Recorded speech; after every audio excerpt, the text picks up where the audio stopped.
बातमी वसईतून वसईमधल्या कामण चिंचोटी भागामध्ये 100 रहिवाशांना रेस्क्यू करण्यात आलेला आहे।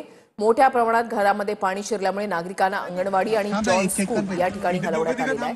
तसंच या ठिकाणी नागरिकांची जेवणाची सुविधा देखील करण्यात आल्याची माहिती आयुक्तांनी दिली आहे। तसंच वसईच्या मिठागर वसाहतीमध्ये अडकलेल्या रहिवाशांसाठी बोटीचीही व्यवस्था केल्याची माहिती आयुक्तांकडून देण्यात आली आहे।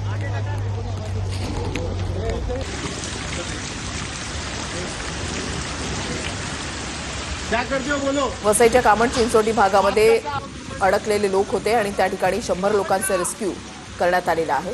कमरेपर्यंत या ठिकाणी पाणी साचलेलं आहे। अनेक घरांमध्ये पाणी शिरलेलं आहे। त्याच्यामुळे संसार उपयोगी साहित्याचं सुद्धा मोठं नुकसान झालेलं आहे। कामण चिंचोटी भागातून 100 लोकांना बोटीच्या साह्यातून रेस्क्यू करण्यात आले।